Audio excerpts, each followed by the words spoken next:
Amén. Bien, bienvenidos Amén. todos. Nuevamente, agradecidos con el Señor porque me da la oportunidad otra vez de poder estar con ustedes compartiendo un tema. Pienso que los que estamos aquí ahorita en esta hora estuvieron, creo que en su mayoría, en el tema de anoche, donde se habló acerca de China y el grupo uigures, que, bueno, no voy a dar detalles porque le voy a pedir a alguien que si por favor me da un resumen de los que estuvieron en la clase sobre qué fue lo que se enseñó anoche. Carolina estuvo hablando de eso porque yo precisamente voy a hablar sobre China, no sobre los uigures, pero sí sobre el carácter de China o sobre el comportamiento de China con otra región. Entonces, antes de poder iniciar, solo quiero para que en toda la clase ustedes tengan ese pensamiento de qué es lo que en esencia hace China con este grupo. ¿De qué fue lo que se trató? Si alguien me puede dar un resumen así bastante preciso y conciso, por favor, de los que estuvieron en la clase ayer. Vamos a ver si puedo dar el resumen. Adelante. Se habló anoche del grupo de la etnia uigures. Son de China, yo pensaba que eran de allá, pero resulta que tienen origen musulmán. Y se hace genocidio, pues no genocidio literal, sino que a ellos ahí se da, bueno, racismo, nacionalismo, en la posición política y religiosa, la desinformación y un cambio de pensamiento. Entonces ellos, por ejemplo, ellos les niegan, o sea, ellos todos, o sea, según lo que yo entendí, todo, o sea, allá hacen, se me olvida, o sea, que prohíben tener tantos hijos. Control o de sea, natalidad. que planifiquen, o sea, sí, que prohíban tener tantos hijos, control de natalidad. Gracias, Graciela. Entonces, a todo mundo, pero como se estudió acerca de la igualdad y equidad, y en lo que pudimos entender de la equidad, es que se le debe dar más al que necesita más. Por ejemplo, como esas etnias son, o sea, son discriminadas, marginadas, entonces, o sea, necesitan, como por ejemplo, aquí en Colombia, las etnias indígenas, los cuancuamos, sí, o sea, esas etnias aquí el gobierno les da tierra, les dice que o sea, los motiva para que ellos se multipliquen, y entonces, y el gobierno les da salud, les da todo, o sea, la gente dice, ellos están bien pero resulta que ellos eran los que poblaban todas estas tierras. Entonces ahora, y ellos estaban a punto de desaparecer, entonces ahora el gobierno está dándoles más a ellos para que ellos permanezcan, para que no desaparezcan. Bueno, allá tengo entendido que es lo contrario, más bien aparente, o sea, las mujeres les practican la pomeroy, la ligadura de trompas, para que no tengan muchos hijos, sin consentimiento de ellas, o sea que también se da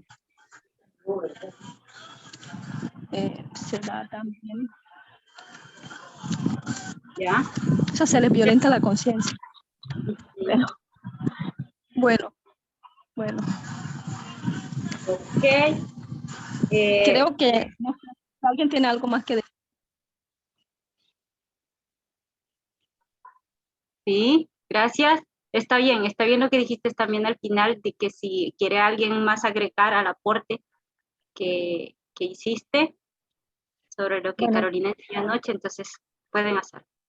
bueno, básicamente que violan todos sus derechos en general, que quieren hacerles una desnaturalización, o sea, hacen como escuelas de adoctrinamiento que les, les borran, digamos, su identidad, los obligan a hablar en otro idioma, entonces como para ir borrando su identidad.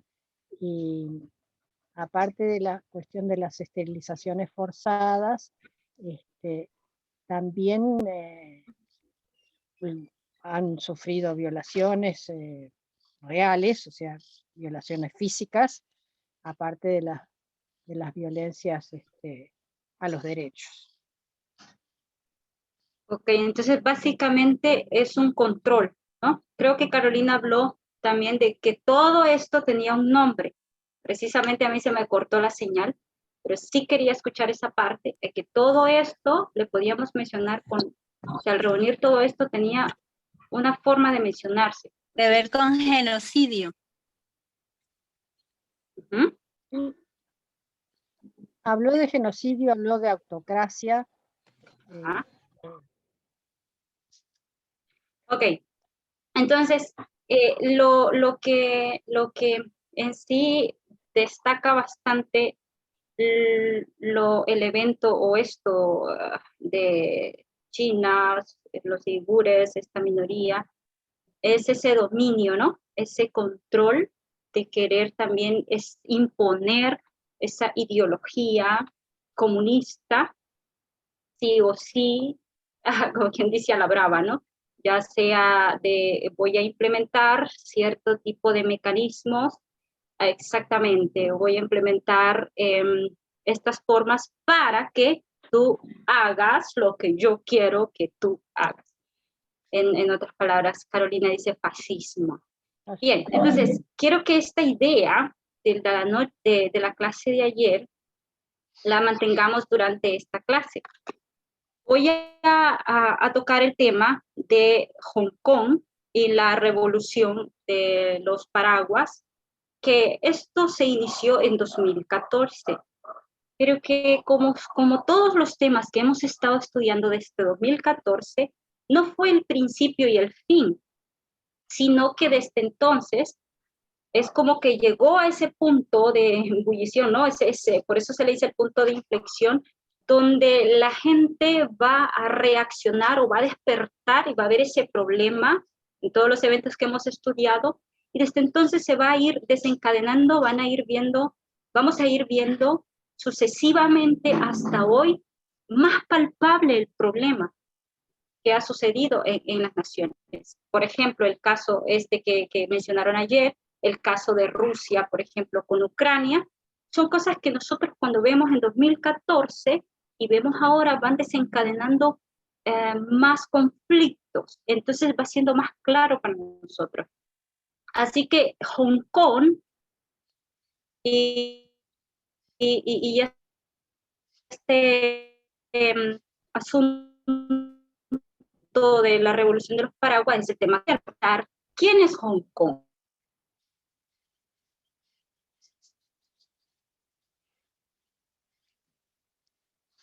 Es una isla que está ¿Alguien? sometida por China. Es una isla, muy bien. Exactamente, y este es el punto. En realidad, esta región de Hong Kong o esta isla, como bien dijo Graciela, es una de las regiones administrativas especiales. De hecho, se le conoce como tener ese régimen administrativo especial, ¿ya? Que existe en la República Popular China. Entonces, esto quiere decir de que en sí no es un país, Hong Kong no es un país, sino que es una región. Sin embargo, pese a esto, tiene todas las cualidades que puede tener un país. Tiene su propio pasaporte, idioma, bandera, parlamento, esto, entonces es considerada como una región bastante autónoma, ¿ya? También, por otra parte, el periódico de La Vanguardia dijo en algunos cuantos noticias de que es considerada una de las ciudades más ricas del mundo, o sea que tiene una economía muy, muy estable. Así que Hong Kong, esta región está gobernada por un régimen especial, ¿sí? Y este régimen le permite eso, tener esa propia autonomía, esa propia libertad, ese propio sistema judicial, y además de otras libertades que son completamente inexistentes en China. Una de ellas que ha caracterizado, bueno, vamos a hablar si sigue todavía con eso Hong Kong, pero se caracterizaba por tener, por ejemplo, libertad de expresión, libertad de prensa, cosa que no vemos en China. Así que precisamente por este régimen especial o por este gobierno tipo de administración especial que se maneja en Hong Kong, es que se desató estas protestas, o sea, varios problemas. Y cuando nosotros hablamos de 2014 y hablamos de esta revolución, es precisamente por esto, porque la gente, los hongkoneses van a ver cómo es su sistema y cuando algo ajeno viene contra ello, ellos no lo van a permitir. Pero para poder hablar de esto, quiero hablarles un poquito también lo que es en sí el comunismo chino, ¿ya? ¿Qué es en sí el comunismo chino? ¿Por qué está esta gran división desde entonces en Hong Kong y ha causado estas tensiones, no solamente dentro de Hong Kong, sino también en la comunidad internacional? Quizá ahora por este conflicto de Ucrania y Rusia, los ojos están puestos bastante ahí, ¿ya? Pero cuando nosotros le damos para este lado y vemos a China, vamos a ver una similitud y vamos a ver también esta misma dinámica, ¿ya? Jugando como lo hace Rusia. Es bastante parecido. Pero en sí, el comunismo chino, así técnicamente el comunismo técnicamente es una ideología política que busca la organización socioeconómica está caracterizado por la propiedad en común, ¿no?, de los medios de producción. No existen las clases sociales de una forma técnica. Pero cuando nosotros hablamos de China y el Partido Comunista, nos vamos a remontar a 1921. Si me dan un segundito, solo un minutito, creo que mis notas las dejé allá. Vengo por ahí.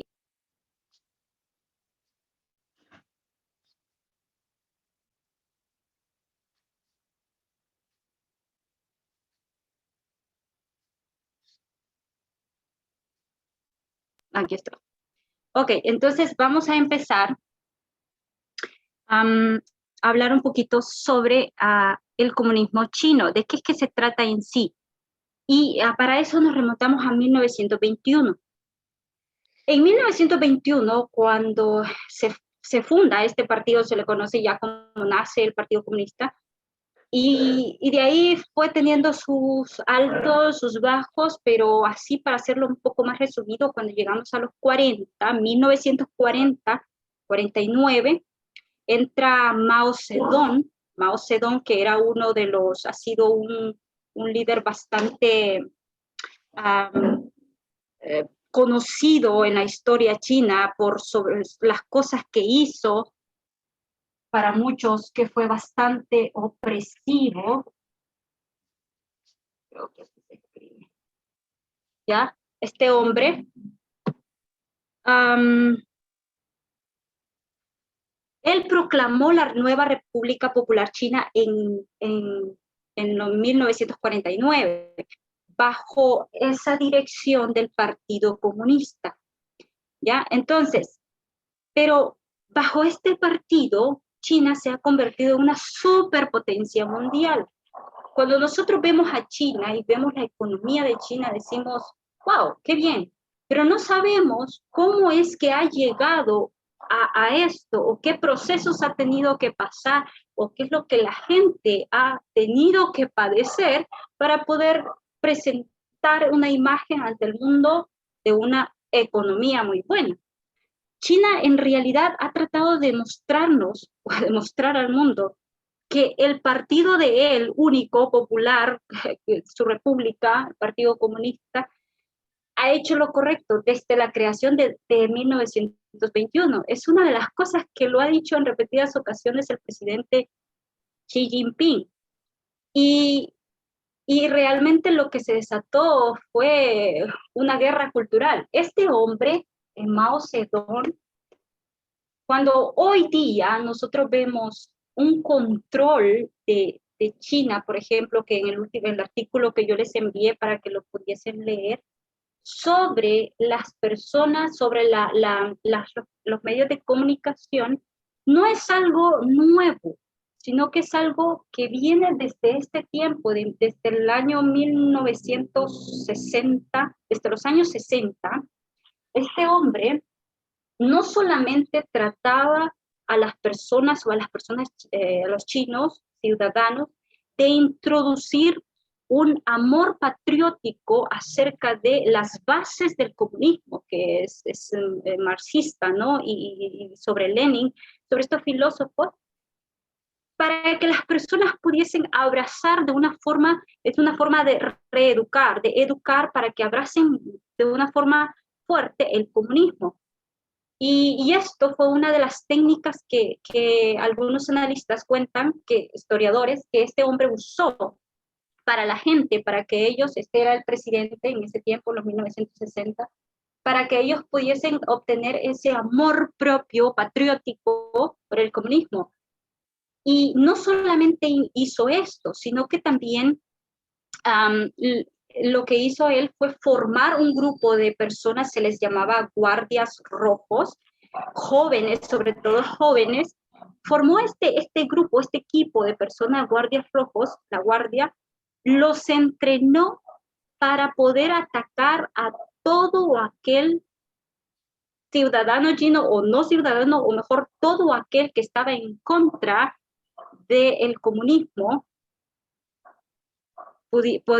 Tenía el derecho de matar, de encarcelar y de golpear a toda aquella persona que no estuviera a favor del comunismo.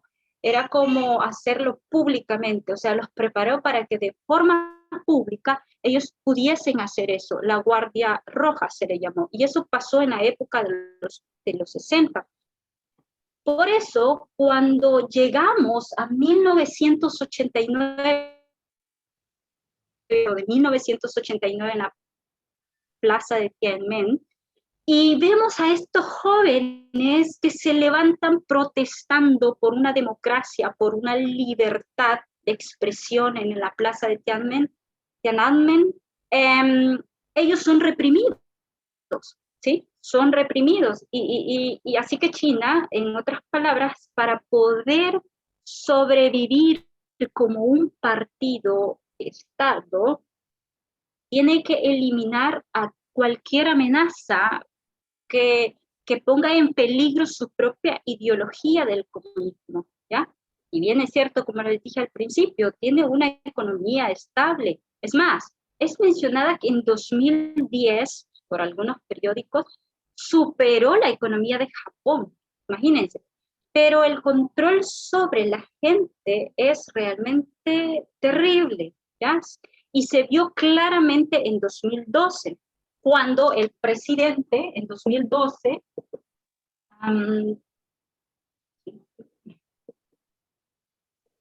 este presidente que fue mencionado ayer, entró en 2012, cuando él entró, se comenzaron a ver más las represiones a la libertad de prensa. Por ejemplo, se empezó a ver más claramente el control sobre la sociedad y se reforzó un sistema de vigilancia que se usó tecnología, una gran tecnología de macrodatos para poder censurar a toda información en línea que no estuviera a favor del comunismo. Y esto ha ha dado como resultado que las relaciones, por ejemplo, entre China y Estados Unidos sean bastante tensas, sobre todo cuando se hablan las relaciones entre el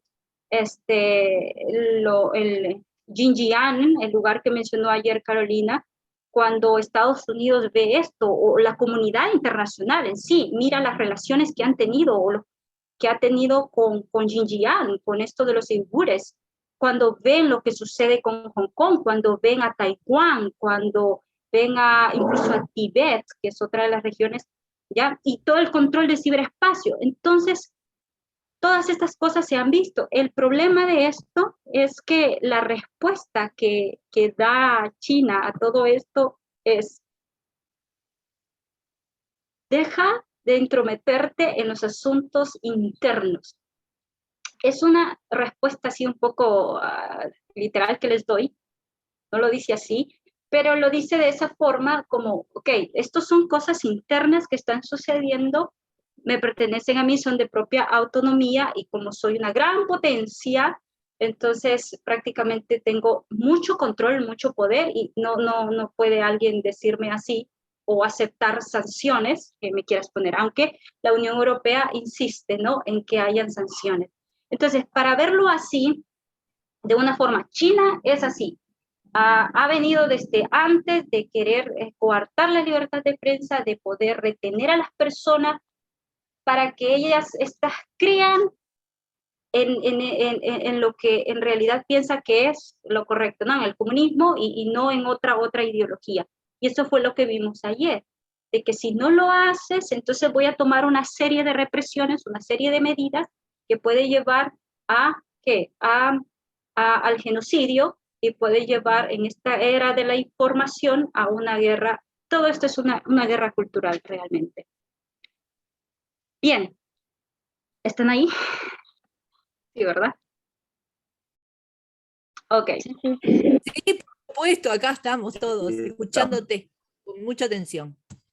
Si tienen un comentario, pueden interrumpirme, por favor, si quieren comentar algo. ¿Sí? Yo quería preguntarte el nombre del que pusiste último, porque como lo veo tan chiquitito no distingo. Es el presidente actual de China, Xi Jinping. Sí, Xi Jinping. sí, Xi Jinping. No lo puedo mencionar bien, pero por ahí va. Pero es él. Ok, pero lo puse en 2012 porque es cuando él entra a gobernar. Ajá, y a todo esto, ¿qué están viendo los hongkoneses? Los hongkoneses están viendo esto. Repítame el nombre de la región, si es tan amable. ¿El región de? No te escucho. No escuché, disculpa. Hong Kong. Ah, Hong Kong. Ah, sí, estoy hablando de Hong Kong. Uh-huh. Que me repita si es tan amable. Ya.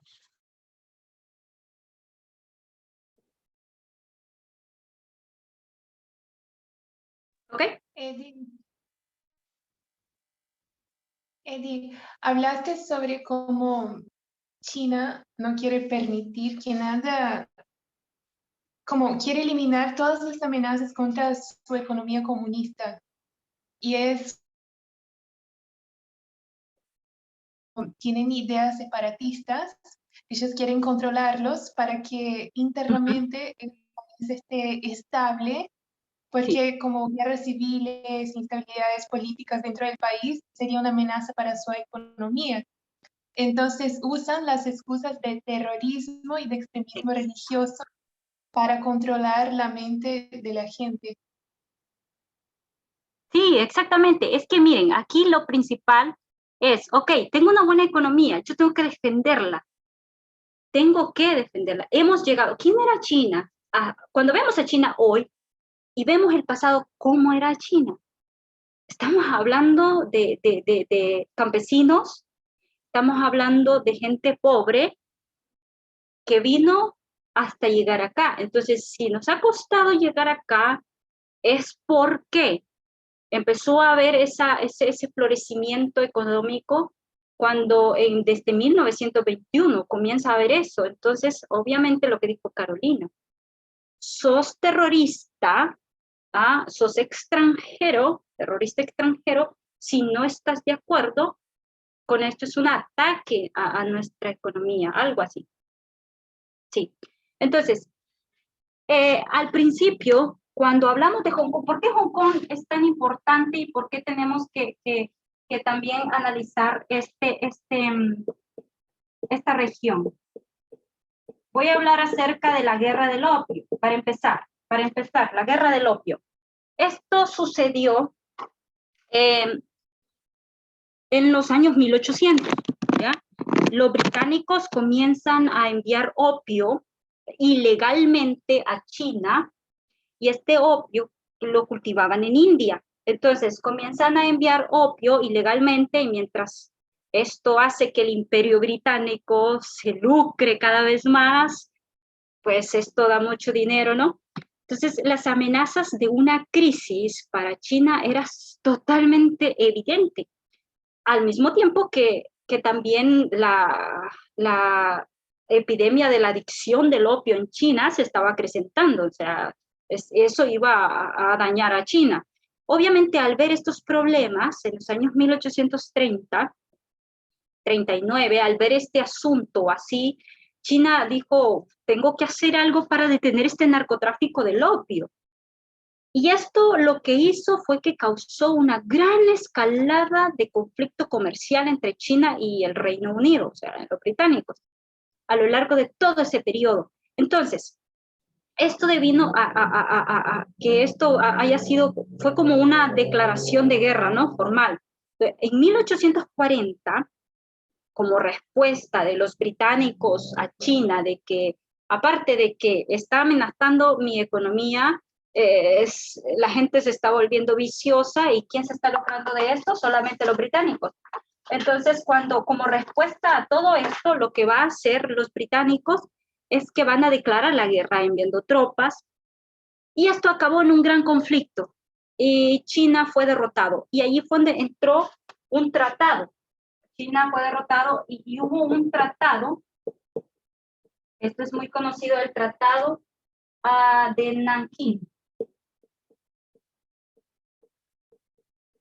Esto fue hecho en 1842. Ahí está. El Tratado de Nankín en 1842. Algunos analistas dicen que este tratado fue un tratado desigual. Cuando hablan de tratados desiguales, están hablando de que las personas, cuando se hacen estos tratados, no están conformes. Es como una forma forzosa, ¿no? Que no queda de otra. Entonces, para acabar este conflicto, vamos a hacer algo. El Imperio Británico y la dinastía de Qing, que era en ese tiempo en China, firmaron esto, y tras esto lo que hizo China es que se vio obligada a ceder Hong Kong a los británicos. Hong Kong le pertenecía a China, o sea, a la dinastía de Qing, en 1842. Pero en este año se ve obligada y cede la autonomía o la administración de Hong Kong a los británicos, o sea, al Reino Unido. Lo hizo de una forma forzosa, se vio obligada a hacerlo, ¿ya? Entonces, durante mucho tiempo Hong Kong había sido esa colonia británica, ¿no? Fue un puerto bastante moderno, incluso rico. En Asia fue considerado, ¿no?, que su economía floreció bastante, entonces tanto que algunos pobres llegaban a Hong Kong porque allí había mejor prosperidad, había una mejor estabilidad económica, entonces algunos pobres viajaban a Hong Kong. Era muy próspera Hong Kong. Entonces, todo esto sucedió y pasó, y fue cuando nosotros llegamos ya al retorno, otro tratado, que se llama el Tratado del Retorno. Creo que tiene otro nombre, pero le puse retorno, también tiene retorno, 1997. Porque es más, el retorno, porque ahora Hong Kong ya va a pasar de manos británicas a manos chinas nuevamente. El tratado caduca, llega a su tiempo, entonces ahora llega el fin, como decían algunos, el fin de una era, llegó en Hong Kong. ¿Ya? Y esto se convirtió que esta región administrativa especial ya fuera fuera ya gobernada por China, pero este tratado, que fue firmado por Reino Unido, lo que hizo fue, ok, vamos a hacer algo. China va a gobernar Hong Kong, pero va a acceder a gobernar bajo un principio, ¿ya? Y ese principio que China va a gobernar se llama un país, dos sistemas. Solamente así China iba a pasar a gobernar en Hong Kong. Bajo este principio, un país, dos sistemas. ¿Por qué? Como les dije al principio, China tiene su propio sistema político, Hong Kong tiene su propio sistema político, pero esto pasa a la República Popular China. Ustedes gobiernan de esta forma, con un alto nivel de hecho así fue dicho, ¿no? Nos comprometemos a que este territorio de Hong Kong tenga ese alto nivel de economía, de autonomía, y obviamente excepto algunas cosas como relaciones exteriores y eso, ¿no? Porque ya eso lo gobierna así la República Popular China. Entonces, esto lo que permitió es que el sistema tenía que mantener ese sistema económico capitalista solo bajo la soberanía siempre de un país de ideología comunista, o sea, chino. Así que Hong Kong, contando con su propio sistema legal, contando con sus propios derechos, contando con sus propias libertades, prensa libre y todas estas cosas que estaban protegidas, ya accedió y ese fue el acuerdo al que se llegó. Sin embargo, pese a esta autonomía, es decir, yo te doy eso, pero es como que haya una espinita dentro de mí para China, ¿no? Es como que China dice, ok, el país, dos sistemas, estás aquí, pero hay una espinita dentro de mí que no me deja tranquilo, ¿ya? Y lo que quiero es intrometerme en tus políticas, porque yo pienso y considero que tú, Hong Kong, deberías de ser como China. Entonces, esas cosas se fueron viendo en China hasta que llegó un punto en el cual debía de florecer y debía de salir todo, se debía de ver esos deseos de China de poder controlar completamente Hong Kong sin esto, un país, dos sistemas. Entonces, ¿Puedo, Edita? sí. Yo tenía entendido que ese acuerdo, la parte del trasfondo de ese acuerdo era que como ya se le pasaba la administración a China, para que no fuera un ¿Sí? cambio tan abrupto, entonces Ajá. este acuerdo acordaba, valga la redundancia, que esa transición iba a ocurrir en 50 años, desde 1997 hasta 2047. Entonces, esta postura Ajá. de país, dos sistemas, es en esa transición de esos 50 años. Pero una de las cosas que ha afectado a China, ¿no? En su ego, así como tú estabas mencionando, es que aún Hong Kong se hace llamar China Taipei. Entonces, se ve como la diferencia en el marco político, ¿no? A pesar de estar bajo la administración de China, ellos se consideran independientes y están en esa lucha allí a nivel interno de que ellos quieren independizarse. Es correcto, sí. De hecho, sí, lo dijiste bien. Gracias por el aporte. Esa idea, ¿no? De que es un contrato, tienes tu propia autonomía, es algo muy claro para los hongkoneses, como también es algo claro para ellos ver la trascendencia que ha tenido China, cómo es China, y obviamente en su naturalidad como ser humano de tener autonomía, y si quieres reprimir esa autonomía, pues ¿qué vamos a hacer nosotros cuando somos controlados? Pues de alguna forma reaccionar, ¿no? La democracia que ha habido en Hong Kong, que él dijo, es una lucha, sí, que se ha estado dando, lo voy a mencionar más adelante, o que había en esta región o administrativa especial, que así se le conoce, ¿no?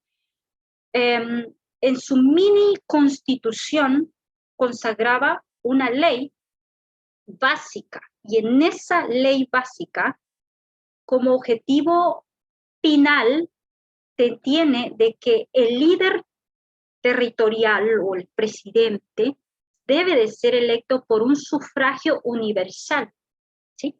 Yo tengo la libertad de votar y elegirte de acuerdo con todos los procedimientos democráticos. Cuando eso se ve socavado, va a despertar a las personas prodemocráticas, y lo que va a traer es una revolución. Antes de 2014, por ejemplo, el ejecutivo electo a la presidencia en Hong Kong era elegido por un comité de 1.200 miembros, y muchos de ellos eran simpatizantes con Pekín. Y cuando en 2014 el gobierno chino dice que va a permitir la elección directa del jefe ejecutivo, pero solamente de entre la lista de candidatos debidamente preaprobados por Pekín, Hong Kong se vio en unas masivas protestas. Y ahí es donde se desata la revolución de los paraguas. ¿Por qué se le conoce la revolución de los paraguas? Esto causa una división o un golpe a la democracia para Hong Kong. Porque ellos ven de que no van a elegir directamente a su presidente como lo han hecho anteriormente. Entonces, una serie de estudiantes jóvenes, tal como 1989, se levantan protestando y usan paraguas para protegerse de los gases lacrimógenos. Y estos, en su mayoría, exigían autonomía, exigían que se retirara la retirada de esta reforma electoral contra el sufragio universal. Y el país de Hong Kong se divide. O sea, está la división entre unos o aquellos, que pienso que no era la mayoría, que querían la influencia de Pekín, y los que temían grandemente esa política comunista, ¿no? Temían ese régimen comunista. Entonces el país se divide. Y eso hace de que vean que el presidente de China en este tiempo, ya han visto, el presidente Xi Jinping en este tiempo, de que se aplique él es lo que quería, el presidente de China lo que pretendía era que se aplicara en Hong Kong una reunificación, ¿no? Con la República China, una reunificación entre Hong Kong y China, siempre con ese mantenimiento de un sistema económico capitalista bajo la soberanía de un país, dos sistemas, o bajo este principio, ¿no? Pero siempre con una ideología comunista. Y esto no lo iba a permitir los hongkoneses, no lo iban, sobre todo los estudiantes. Entonces, en materia y así como concluyendo este pensamiento, la revolución de los paraguas o de los hongkoneses, que fue en octubre, el 31 de octubre de 2014, el gobierno chino emite esa resolución que limita quién puede presentarse ante el país como un candidato ante las elecciones en Hong Kong, y él lo que está viendo quién lo puede hacer en las elecciones, incluso que vienen en 2017, porque en 2017 Hong Kong va a tener elecciones. Entonces, el decreto lo que establecía era: vamos a formar un comité para nominar 2 o 3 candidatos, cada uno de los cuales va a ser apoyado, tener el apoyo de más de la mitad de los miembros de ese comité, y los candidatos tienen que amar a China y tienen que amar a Hong Kong. O sea, sí, siempre un país, dos sistemas, ¿no? Entonces, esto fue visto para los grupos independistas, los movimientos estudiantiles, como un intento de limitar, ¿no?, la democracia, de limitar esa autonomía de Hong Kong. Lo vieron de esa forma. Entonces, estas protestas contra ese decreto impedía la libre elección de estos candidatos, y esto no les gusta, y comienzan estas protestas. Y es allí donde Obama va a decir Hong Kong debería de tener su propia autonomía, va a decir Obama, debería de ser ese país libre, o sea, apoyando a Hong Kong, ¿no?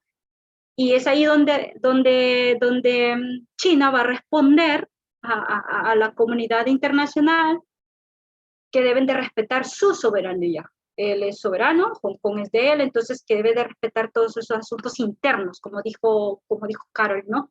Esto es algo que se ve interno, va a afectar, yo sé lo que hago, o sea, como dijo Kelvin, un egocentrismo.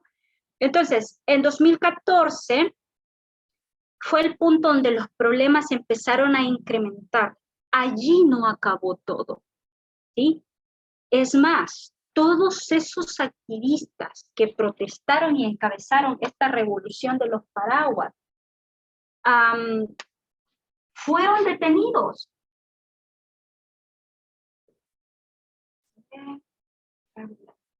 Fueron detenidos. Incluso se ha seguido, si ustedes ven las noticias ya hoy después, creo que fue el 2018 donde se dio también, que fueron hallados culpables. Los que encabezaron esas revoluciones en 2014, entonces fueron detenidos. Sin embargo, eso no detuvo. Hong Kong en 2014 fue como que ¡pah!, explotó, siguió 2016, se siguieron levantando masivas protestas, sobre todo cuando se acercaban las elecciones en 2017. Entonces, miles de ciudadanos salían para expresar ese rechazo, ¿no?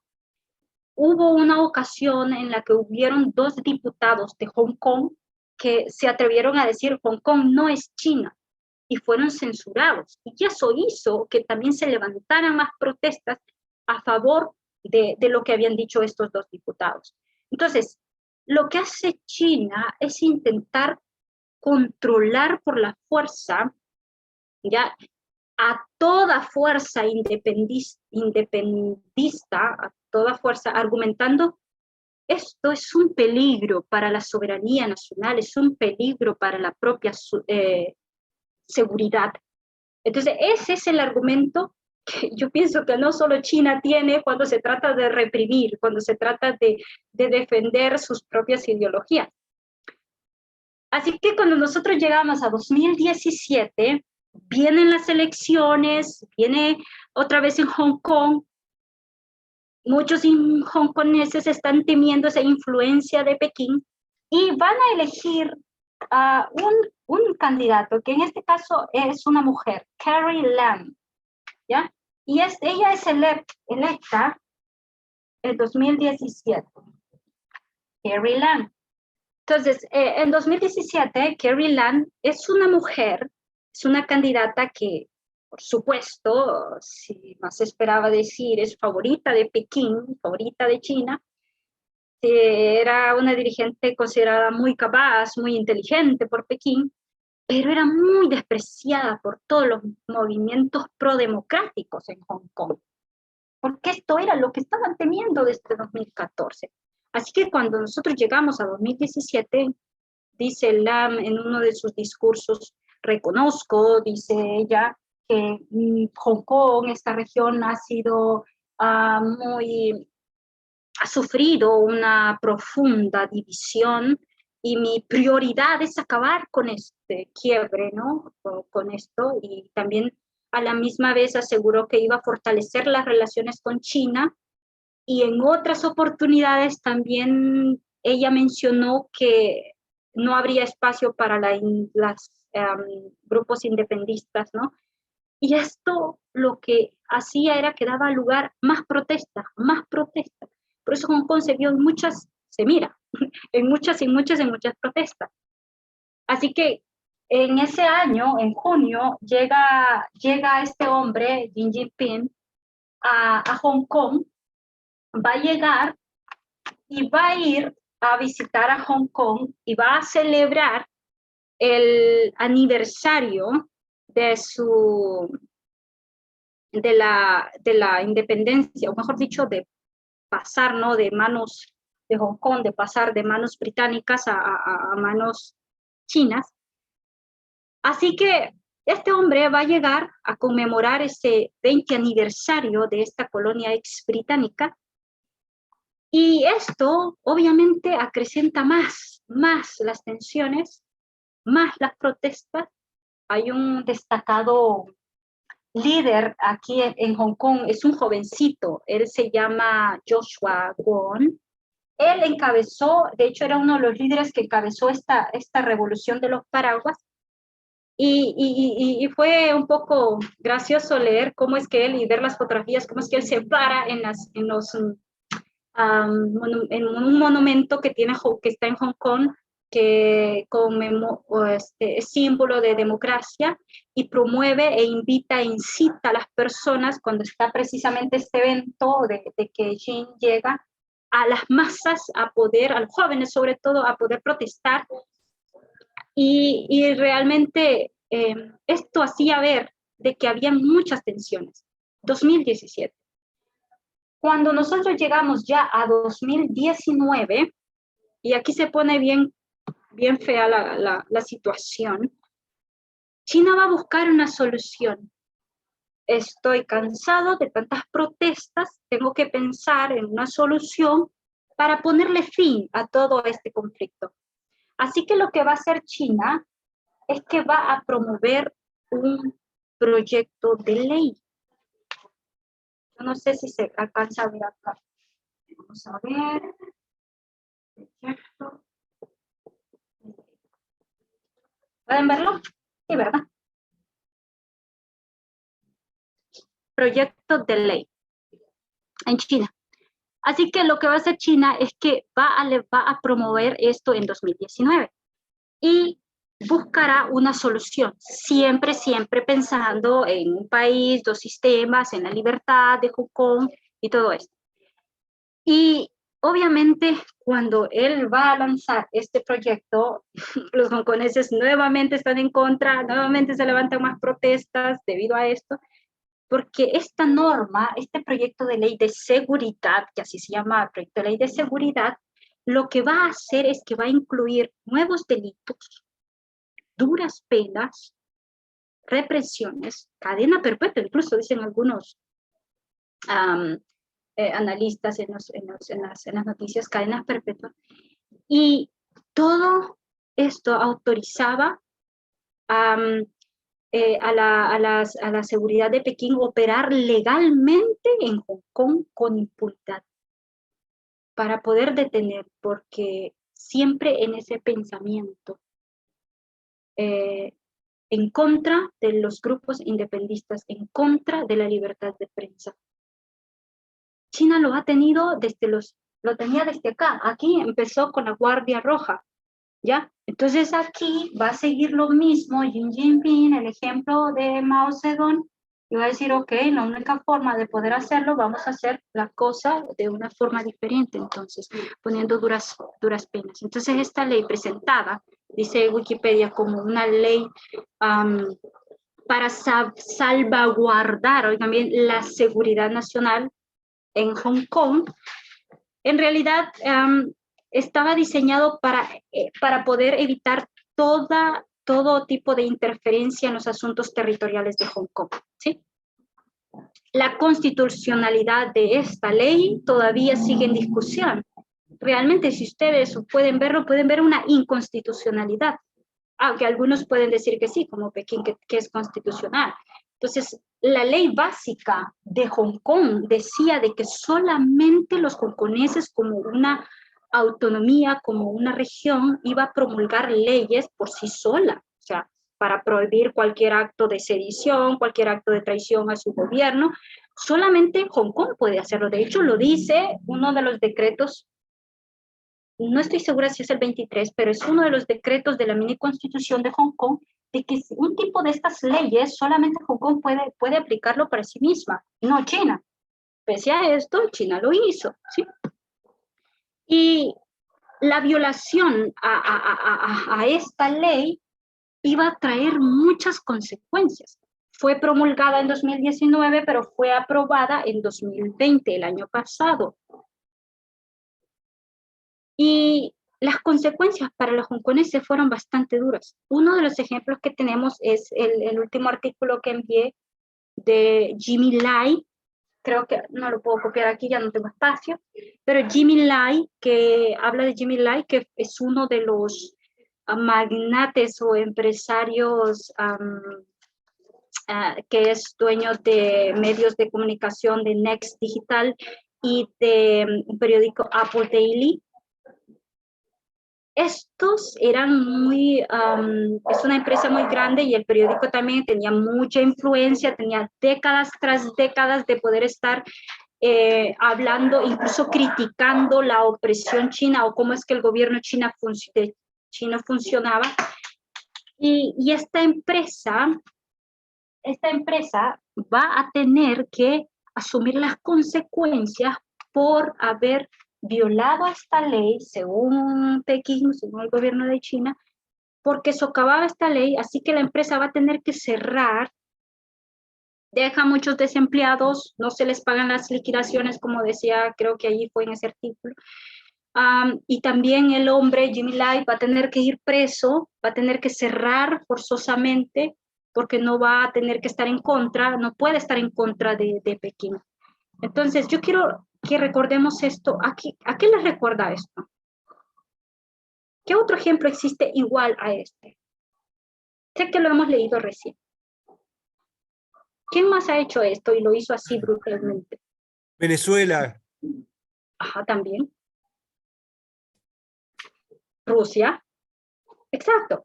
Uno de los últimos artículos que fue enviado al Media Broadcast habla sobre eso.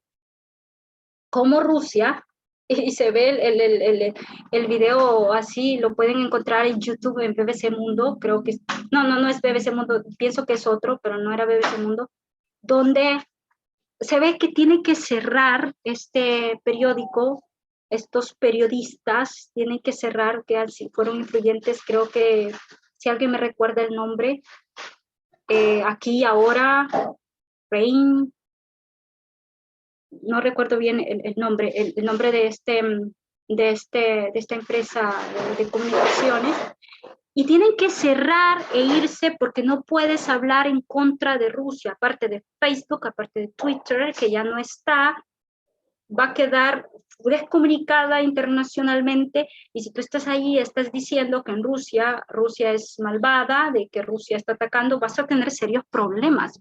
Entonces, ¿qué tienes que hacer como periodista?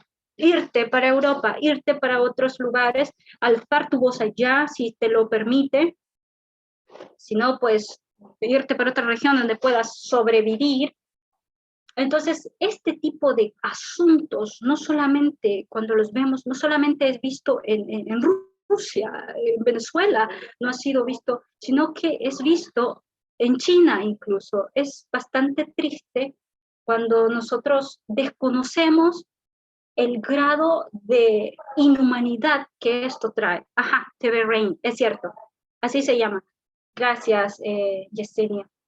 Y es bastante triste. A veces cuando yo veo, por ejemplo, mi país, de que tiene relaciones con China, porque tiene relaciones con China el nuevo gobierno, a veces yo me pregunto, ¿qué tal si tú te sentaras antes de poder negociar y empezar a saber quién es la persona o quién es el gobierno con el cual estás tratando? Y esto es lo que sucedía internamente en Hong Kong. Aquellos que apoyaban a China por una economía que, si bien es cierto, justifica, entre comillas, es una gran economía y va a buscar una forma de justificarla, y yo puedo decir, bueno, estaré mejor, como aquellos que están viendo la realidad de lo que está sucediendo y de lo que ha pasado en China, o quién es en su gobierno hasta hoy. Entonces, esto es lo que sucedía con uno de los ejemplos claros que se vio al violar esta ley que China puso, que hasta en 2020 fue ratificada. Como ese periódico de La Guardian decía de que Hong Kong, había entrado en un proceso de fase final. O sea, me llamó la atención eso, ¿no?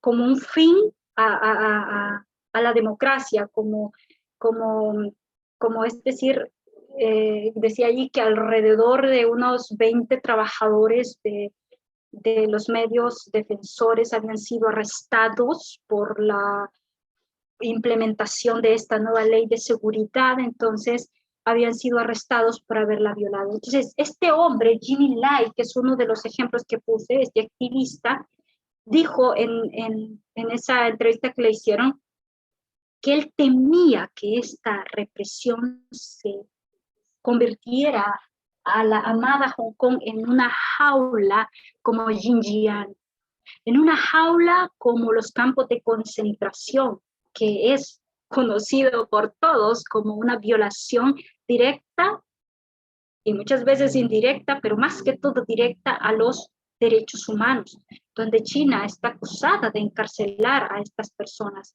ya más de 1 millón de personas, o sea, es terriblemente. Y todos esos abusos que ha hecho contra ellas, como lo mencionaron ayer, como por ejemplo el control de la natalidad, como por ejemplo tomar a las personas y simplemente vistes como un musulmán, llevarte por fuerza. Entonces, todo esto es una completa violación a los derechos humanos. Y es lo que yo veo incluso con Hong Kong. Y Hong Kong lo ve.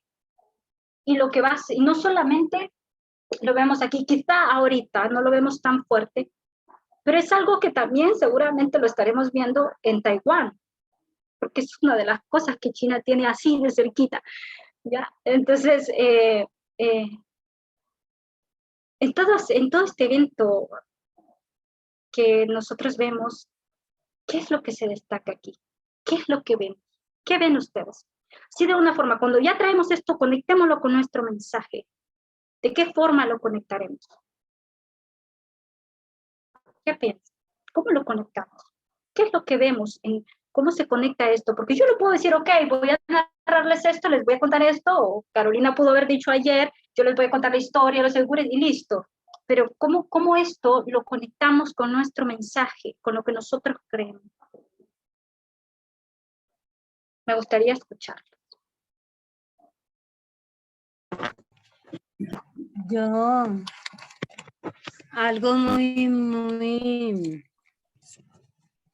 o sea, como diría, que me impactó pues de la presentación de Caro ayer y la de hoy contigo, Edita. O sea, me da una alegría de ver cómo estamos conectados y cómo todos estos temas se conectan con 2014, siendo el 2014 una ley dominical. Y cómo esto nos da a nosotros por decirlo así, si no uso mal la palabra, un reflejo de cómo va a ser la ley dominical ya literal. Entonces, muy impactante pues estos temas para mí en ese sentido. Y también algo que aprendí, entendí, no sé si estoy mal, me corrigen, el término genocidio yo lo entendía solamente que era un exterminio físico de las personas, las exterminaban, las mataban, pero cómo se da el genocidio de cómo extinguir una raza a través de esos métodos. Muy bien. Exacto, no solamente es una forma física. En el caso, por ejemplo, aquí vemos ese ejemplo de este hombre, de Mao Zedong, que prepara esa guardia para poder atacar físicamente a las personas que no están de acuerdo, pero ahora la serie de ataques que se hacen ya no es así, no hay ninguna guardia roja y aunque sí, no queremos decir o no significa de que en esto no va a haber conflictos como ayer incluso creo que lo mencionaba en la clase, ¿no? Conflictos bélicos y eso. Sin embargo, vemos esa guerra de la información, ese control, ¿ya? Ese control de una forma, una guerra psicológica también, ¿no? Para poder imponerte lo que yo creo. Entonces, eso es bastante también común. ¿Alguien más?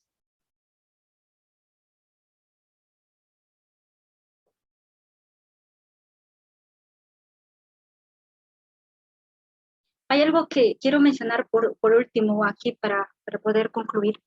Es lo terrible que es el control. Yo creo que esto lo tengamos como para reflexionarlo. Como bien dijo el comentario, se dice el comentario anterior de que Dios, cómo nos ha mostrado de que esto no es simplemente política, no es simplemente una noticia más, pues me gusta el periodismo, ¿no? No, esto va más allá para ustedes, para nosotros, para mí, de cómo nosotros podemos ver la inhumanidad y cuánto esto nos puede doler y herir a nosotros, o sea, sentir el dolor de cómo es que el mundo está herido, de cómo es que no simplemente es un simple gobierno, sino simplemente la opresión o el pecado de Sodoma, ¿no? Ese control de lo fuerte sobre el débil. ¿Y cómo nos sentimos nosotros como seres humanos cuando somos controlados en nuestra propia libertad? ¿Qué reacción tenemos nosotros como seres humanos?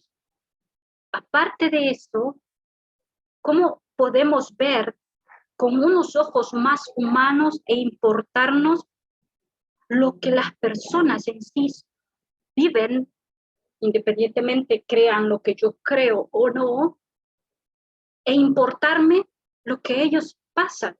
Un comentario que leí la vez pasada, que no pienso que esté mal, pero quizá yo lo puedo ampliar como para darle otro sentido, pero que es bastante común, es que cuando suceden conflictos, como por ejemplo, dice, Ucrania está en conflicto, Hong Kong, por ejemplo, Hong Kong está en conflicto, están en revolución, hay guerras, hay bombas lacrimógenas y todas estas cosas, está perdiendo a la gente, encarcelando.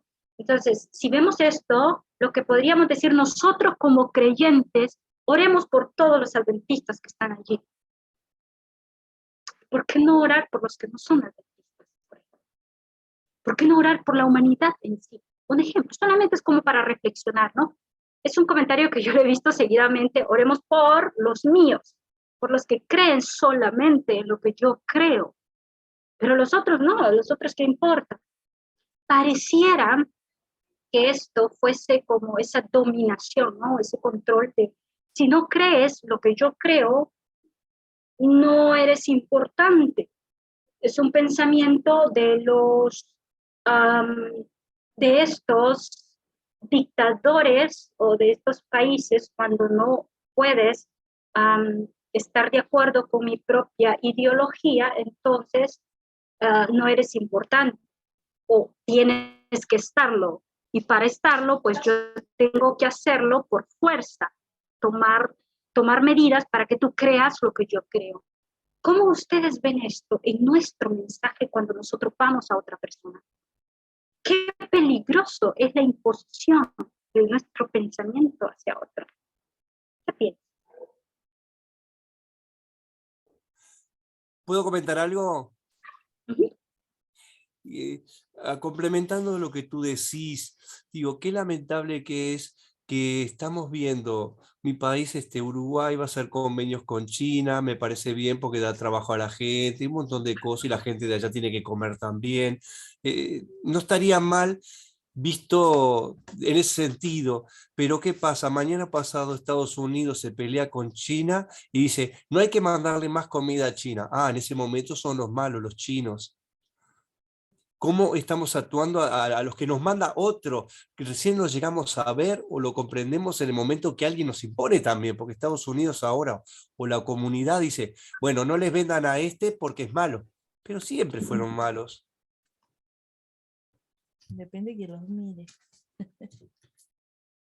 Y los otros no son mejores. Estoy de acuerdo, son todos malos, ese es el problema.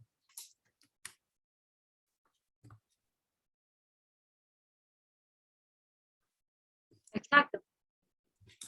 Entonces todo esto a nosotros nos impacta, como bien se nos ha enseñado, observamos, vemos y debemos hacerlo con ojos proféticos, ¿no? Para poder comprender cómo es que esto es. Al final te das cuenta, como yo les decía anoche, miras a tu alrededor y lo que ves solamente es un mundo herido. Es dolor, muerte, lo que ves es eso. Entonces, un día Tess mencionó un pensamiento que me quedó bastante grabado, fue hace 2 años atrás, creo, un año atrás, no recuerdo bien, que ella dijo, aprendamos a ver cómo Jesús en la cruz miró y cargó los pecados en sí mismo. Él cargó con todo ese dolor, con todo ese pecado en sí mismo. A veces cuando no sé si les ha sucedido, cuando nosotros intentamos comprender de cerca, en este caso el nacionalismo, el sexismo, duele, es doloroso, ¿ya? Y impacta bien fuerte. Ahora imagínense todo lo que es sexismo, racismo, nacionalismo, toda esta opresión, cuando nosotros lo aprendemos a ver, es muy doloroso el pecado realmente. Y ella dijo eso, tenemos que ver así, con ojos proféticos, para poder entender cómo Jesús lo entendió. Jesús lo vio, o sea, cuando él cargó. Entonces, solamente era un pensamiento para reflexionar. ¿Puedo acá Sí. comentar algo? Sí. Algo que es interesante con referente a lo que tú dices y lo que decía también eh, sobre que no hay buenos, ¿no? Por así decirlo, es lo que está pasando en Ucrania, ¿no? Que obviamente si lo vemos desde esa perspectiva, ¿no? Que más la guerra y la situación que están ocurriendo, que están pasando los ucranianos, ¿no? Pero también, no sé si han podido ver las noticias que ha habido problemas y denuncias de comunidades negras que se les está impidiendo salir de zonas de guerra. O sea, ellos están en un conflicto, están pasando por una situación bien compleja y aún así se nota el racismo de una manera absurda, ¿no? Entonces, ahí podemos ver un poco lo que tú comentas, ¿no? De que es algo que está enmarcado y hay que ver todo desde un punto profético y no partidario, porque dentro de todas las esferas de lo que podemos ver en el mundo siempre está arraigado lo que es la desigualdad, ¿no? El sexismo, el racismo, el nacionalismo. Entonces, si lo vemos de manera partidaria, dejamos de ser objetivos y quizás no podemos ver el enfoque profético tal cual. Es un todo, no solamente es un aspecto, no solo es un espectro, es todo. Y tú lo que dijiste, sí, fue cierto. Sí, siguiente. También en el ámbito local, donde uno se mueve, en el círculo social donde uno se mueve, cuando tú decías que hay mucho dolor, le produce mucho dolor a uno de ver que tantas amistades que uno tiene, cómo son oprimidas, cuántas mujeres son oprimidas, y uno tratando de ayudarlas, pues hay personas que están muy ligadas al corazón de uno, que uno sabe que están viviendo esa situación de abuso, de esclavitud en el hogar. Y no sé, me duele tanto. Yo en particular tengo un caso de una amiga y he tratado de ayudarla, bueno, y el esposo me tiene rabia. Pero ella veo que no avanza, que no está ahí estancada, eso produce un dolor en el corazón muy grande. Y ese uno se pregunta cómo lo ayudo, cómo hago. O sea, muchas incógnitas se le vienen a uno a la mente. Entonces, ahí hay como ese dolor en el corazón, no solamente en el ámbito de las guerras, lo que estamos conversando ahora, sino también en el ámbito local. Exacto, exacto. Es una comprensión general, ¿no? De todo lo que el pecado es en sí, el peso que tiene. Y no estamos ajenos a eso, se vuelve nos volvemos a veces sensibles, ¿no? Que para poder, y es parte de nuestro crecimiento, para poder entenderlo y sentir que el pecado duele realmente. Bien, ¿tienen algún comentario final? Si no, para poder concluir. Yo quería comentar con respecto a lo que dijo Kelvin, que eso también es otra cosa que nos tiene que abrir los ojos, porque como toda la Unión Europea ahora abre sus puertas a los ucranianos y los reciben divino y todo, y a los que han estado tratando de entrar por las mismas guerras, pero nada más que en África, y no son rubios, ni son de ojitos celestes, a ellos los dejan que se mueran. Los dejan que se mueran y no los dejan ni pisar la tierra. O sea, que se mueran en sus barcazas y punto. O sea, ¿hasta qué punto? Y esos son los países civilizados, entre comillas.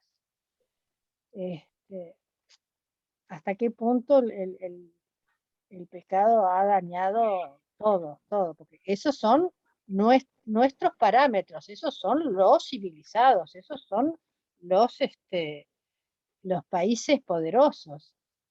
Pero ¿cómo son de corazón? Exacto, es lo que lo que, para poder aportar un poco más a lo que dijiste, Graciela, es la comprensión de un país, perdón, de un mundo dormido. ¿Cuál es su comprensión que tiene de una forma? Lo que tú puedes o yo puedo comprenderlo. Vemos a Ucrania, vemos, pobrecito, ¿no? Vemos y podemos decir que puedan ayudar a Ucrania y que la OTAN haga algo, o Estados Unidos. Entonces, podemos decir que estamos a favor de Ucrania y en contra de Rusia, podríamos decirlo. Y Ucrania es buena, lo podríamos poner allí.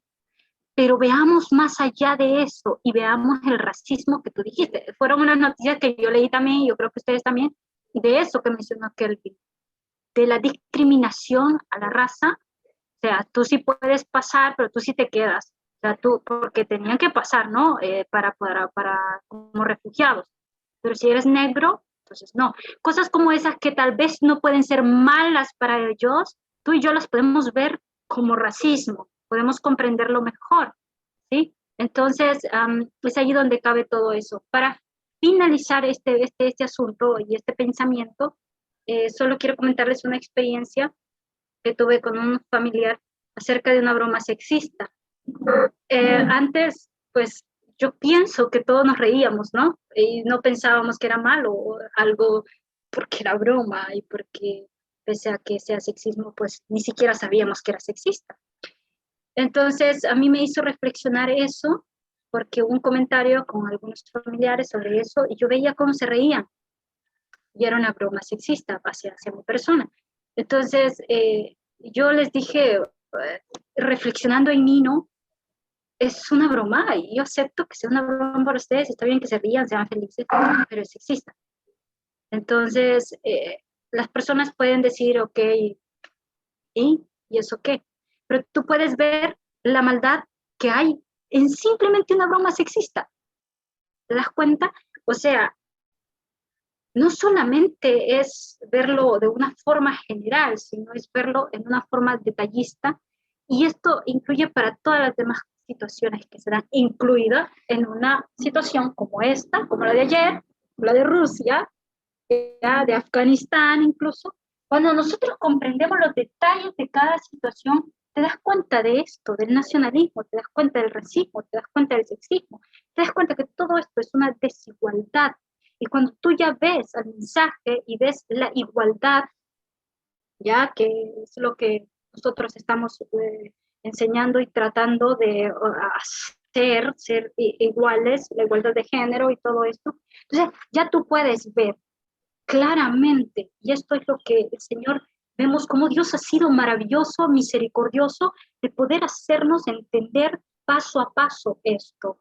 Yo sé que estos temas que son repaso, que ya han sido enseñados, para mí pareciera que fueran nuevos, recién estudiados, ¿ya? Pero agradezco al Señor de que nos haya dado esto para poder entender claramente cómo es que se ve el futuro. Para poder verlo, tenemos que comprender el presente y entender cómo ha sido el pasado.